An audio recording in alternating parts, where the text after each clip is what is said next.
Oh, geez, we didn't even get that. Not too shabby.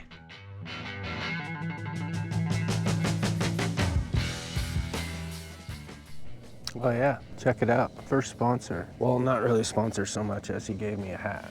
We are fishing. We are not catching a bunch. We've caught trout today. Thought it'd be a good opportunity to do a voiceover for a fishing episode on Kokanee, which is what we were fishing for today, but did not catch. I'm excited for this episode. We get to talk to Alan Greenlaw, which is, he's the salmon guru. So he's the guy we want to talk to.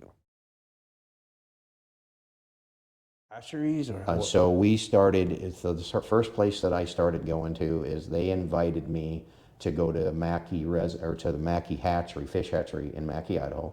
That's where they rear these kokanee. Now they're hatched up in Cabinet Gorge in northern Idaho in Sandpoint. It's on the Clark Fork River, and they have a big hatchery up there in Sandpoint.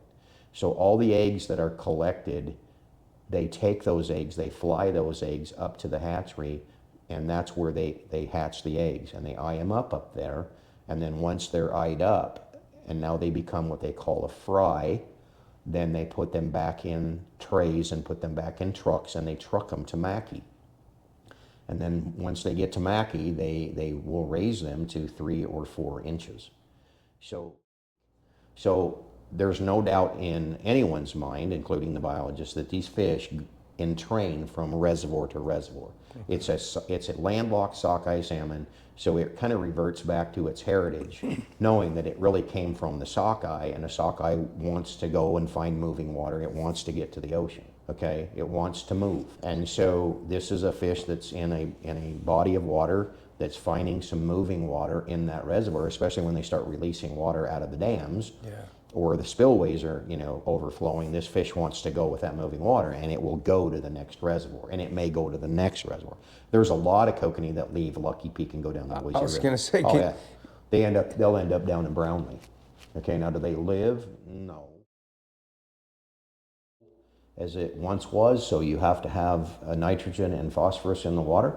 And in order for phytoplankton to grow, phytoplankton is a plant plankton, and then zooplankton feeds phytoplankton, and kokanee eat zooplankton. So if you lose phytoplankton because there's not enough nutrient in the water, then the phytoplankton won't grow, and then there won't be zooplankton, and then your kokanee starve to death.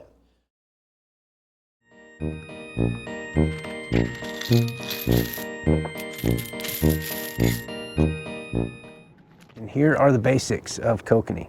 Fish at shallow depths in the spring, deeper waters in the fall. Oh, that's so close. Great there, we'll probably pick up a fish. So shallow depths in the spring, bright colors, deeper in the fall, summer. You just got to go through your colors. There's just no other way about it. You got to find out what they're after. They're looking for plankton in the water because they now become a filter feeder. They're a planktivore. That's what they call them, is a planktivore. And that's that 55. Well, they typically like to live in water temperatures around 50 to 55 degrees. The absolute temperature, as I was taught, was 54 degrees. Okay. So when we go out kokanee fishing in this time of year, in the spring, we're not going to find 54-degree water. No. It's not there. It will eventually become there when we start getting our water temperatures warming up, and then when we start seeing surface temperature waters that climb in the high 60s and 70s, now I need to find out where that 50 to 55 degree So when we are catching fish at, it's 35 degrees, I went fishing, it was like 28 degrees, and the water temperature is not that, and I'm just basically floating them on top. You are 2 feet down. There's a reason for that. So the reason that we fish surface water in the late fall, in the winter, and early spring is because phytoplankton, which is a plant plankton, it needs nutrient and it needs sunlight to grow because it's a plant. Okay. It's no different than the tomatoes that you have out in your garden in the summer. You need to fertilize it, and it needs sunlight to grow. So they're still feeding. It's not that they're still feeding, but the phytoplankton is growing at the surface Therefore, the zooplankton is going up and Zooplankton's feeding there, on the phytoplankton, and the kokanee have to have something to eat, and so they're coming to the surface to feed on the zooplankton. Yeah. One of the reasons when I fish late in the fall, in the winter, and in this early spring is I'm looking to see where the sun is hitting the shorelines, because where the sun is at, the water's a little warmer, and it is sun, and that phytoplankton needs sun. You know, fishing ice lines is absolutely the way to go, or fishing shorelines where the sun is located is definitely where you go. So all I'm trying to do is educate folks, is like, you only have so much time in the day, so let's utilize the time to our advantage. So let's go get them. Okay, we know where they're going to be located just based on what the environment's showing us. If I see birds of prey flying, you know, we see this all the time in our reservoirs where we have osprey and bald eagles that are flying, and they're diving into the water and they're bringing up kokanee. Well, that tells me that the fish are shallow, because that's they're capturing them in shallower water. And why don't I get over there and fish where they are, because they know where the fish are. Yeah. Okay.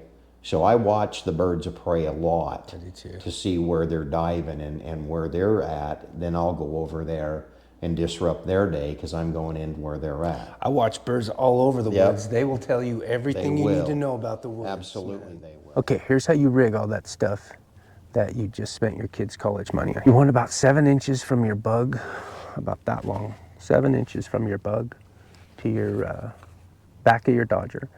And you know, then you can I run a longer leader on front, 12, and then if I run a double, I run a 6-inch on the back off of a 12 off the front.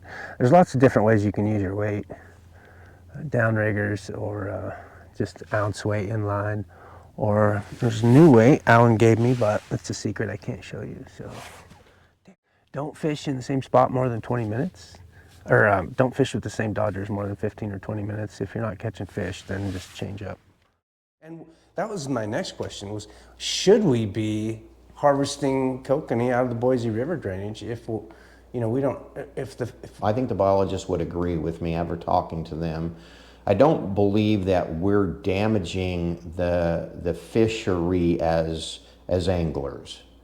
Okay, I think that Mother Nature is damaging it more than we are.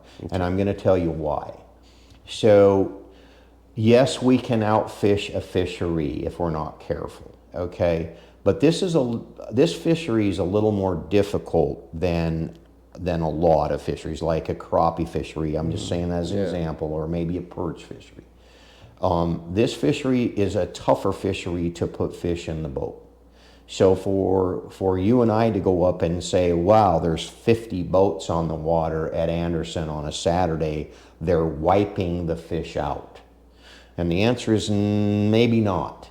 When they do their krill checks, a fishing game will go do a krill check. They may check you on the water. They may check you at a fish station, or when you come in, you know, at the ramp. What they're finding is there's just a handful of guys that are really filling their limits. know what they're, Okay, the other guys are coming in with just maybe 2 or 3 here's and there's. They're struggling. So what we're seeing, our perception is when we're seeing all these boats, we're wiping them out, when the answer is no, we're not. So my favorite place to fish is where we're at right now, is Arrowrock Reservoir, and then Anderson Ranch is my favorite place to catch fish. This is my favorite place to fish just because it's so close, but Anderson is my favorite place to catch because you catch bigger fish and they're better fish. And then Lucky Peak is right down below Arrowrock here. Oh, there's a bug. Targeting the plankton, I did not see any today. The warmest water I got was 38.9, which was right here, and I didn't see any plankton, so. But I fished it pretty hard anyways, and I fished further up. That's where I caught the trout, but I wasn't really interested in catching trout, but man, they were fighters.